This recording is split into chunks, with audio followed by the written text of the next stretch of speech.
Tout ce que vous demanderez avec foi par la prière, vous le recevrez. Voilà un passage que le Christ nous a promis. Dans Matthieu 21, verset 22, la prière et la foi, et cela nous permettra de recevoir tout ce qu'on va demander.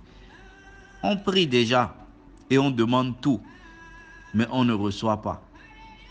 Il y a un mot-clé dans ce passage, il s'agit de la foi. Il dit demander avec la foi. Justement, c'est de ça que je veux parler aujourd'hui. C'est ce qu'on va essayer d'éclairer aujourd'hui. Parce que la foi constitue un élément essentiel dans une prière réussie. Et le manque de foi constitue un coup-circuit pour nos prières. Dès que nous nous présentons devant Dieu, nous devons savoir dans nos têtes, savoir dans nos cœurs, savoir dans notre esprit que nous rencontrons réellement Dieu. Nous devons aller devant Dieu avec une grande foi pour pouvoir recevoir de lui. Sans la foi, nous ne pouvons pas plaire à Dieu. C'est ce que Paul nous a dit.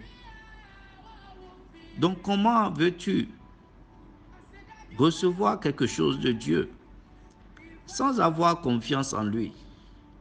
Nous pensons que nous avons la foi. Ça, c'est la vérité. Et vous allez reconnaître cela avec moi. Jacques 2, 19 nous dit que nous croyons qu'il y a un Dieu puissant. Nous croyons en Dieu, nous savons que Dieu existe. Mais il dit c'est bon. Mais le démon aussi, c'est ça, il tremble même devant Dieu. Donc il ne s'agit pas de savoir que Dieu existe, mais il s'agit d'avoir une foi différente de ce que d'autres pensent ou différente de comment les autres le font. Parce que nous entendons tout le monde, même ceux qui ne sont pas chrétiens, reconnaître que oui, Dieu existe, Dieu va le faire, Dieu le fera. Est-ce que nous allons appeler cela la foi? Laisse-moi te dire que c'est loin de là. C'est loin de cela. C'est l'espérance des choses qu'on ne voit pas. C'est une ferme assurance. C'est ce que Paul nous a dit dans Hébreux 11. Une ferme assurance. Donc tu dois forcément chercher la foi avant de chercher ce que tu veux. Et pour aller plus en détail, la foi en tant qu'élément consécuteur de prière est sur deux plans. Il y a le manque de foi, où il n'y a pas du tout la foi, mais tu te mets à prier. Là, c'est encore plus grave parce que tu perds ton temps. Tu ne trouveras pas le résultat que tu souhaites puisque c'est déjà consécuté, c'est déjà bloqué. Hébreux 4, 2, Paul dit que c'est la même parole qu'on a reçue, qui a été donnée à eux, c'est la même parole que nous avons eue, mais ils n'ont pas de bons résultats parce qu'ils n'ont pas la foi. Ils manquent de la foi. Donc, il n'y a même pas un minimum de foi. Et il y a des gens qui sont dans cette catégorie-là, qui n'ont même pas un minimum de la foi qu'il faut. Le Christ nous dit que dès que tu as la foi comme un grain de sénévé, tu peux dire à la montagne de se déplacer, ça va se déplacer. Tu peux transporter des montagnes, tu peux déplacer les problèmes, tu peux déplacer les difficultés. Mais où est cette foi pour pouvoir déplacer? S'il manque totalement cette foi dans ta vie, ta prière n'ira pas. Ta prière ne va pas avoir de résultat comme tu le souhaites. Et la deuxième catégorie, c'est le peu de foi. Le peu de foi. Je dis peu de foi parce que c'est aussi un élément qui consécute la prière. Quelle foi tu as? Si ta foi te permet de te rassurer que Dieu est avec toi, te permet de te rassurer que oui, dès que je m'agenouille, je prie, ça va marcher. Oui, c'est bon. Maintenant, est-ce que c'est une foi ferme? Parce qu'il faut avoir une foi ferme. Et c'est ça, Pierre a manqué. Lorsqu'il a marché sur l'eau, il a marché avec foi. Seigneur, si c'est toi, ordonne que je marche sur l'eau. Et il a eu la foi, ça a marché, il a pu marcher sur l'eau. Mais à la suite, cette foi n'a pas pu tenir, cette foi ne lui a pas permis de pouvoir accomplir entièrement ce qu'il désire. C'est pour te dire que la foi ferme est la recommandation qu'il nous faut. Et le Christ a dit à une dame, la syrophénicienne, dans Matthieu 15, verset 8, le Christ lui a dit, mais tu as une foi forte, parce qu'elle a dit des paroles fortes à Christ. Elle a insisté afin que le Christ puisse guérir sa fille, son enfant.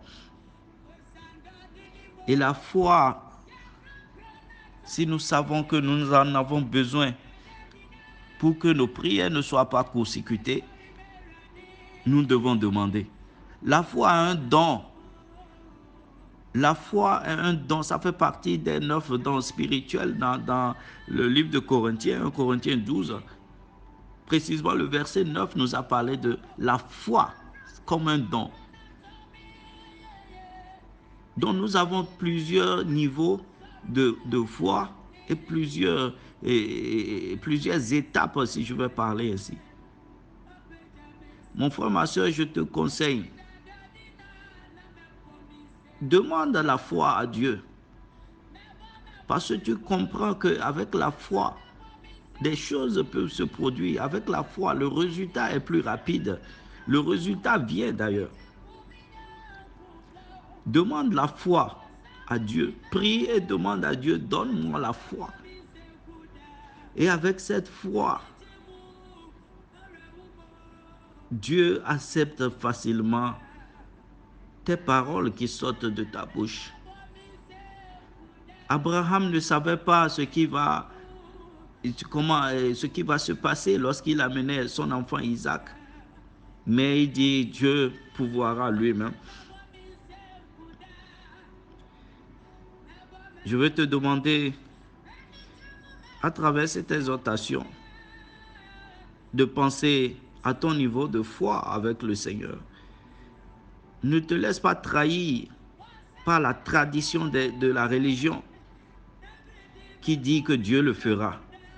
Ne te laisse pas trahir par la tradition de la religion qui te dit, je sais que Dieu est fort. Mais au fond de toi, c'est autre chose. Au fond de toi, tu donnes plus de force, de puissance aux autres choses qu'à Dieu. Ne te laisse pas trahir, mais demande à Dieu de renforcer ta foi. Demande à l'Éternel de multiplier ta foi, d'augmenter ta foi, afin que ta prière ne soit pas court-circuitée. N'oublie pas, hier c'est le vent qui est venu, le vent fort, une tempête est venue et il a lâché cette foi. Et lorsqu'il a lâché, il est tombé. Tu ne tomberas pas, puisque tu écoutes cette parole et cette parole va te réveiller. Tu ne tomberas pas. Que l'Éternel veille sur toi et que le Saint-Esprit te parle encore plus.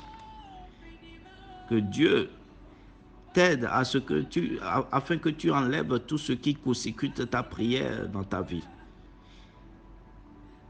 Je vous remercie d'avoir écouté et que le Christ continue le reste. Dans votre lit,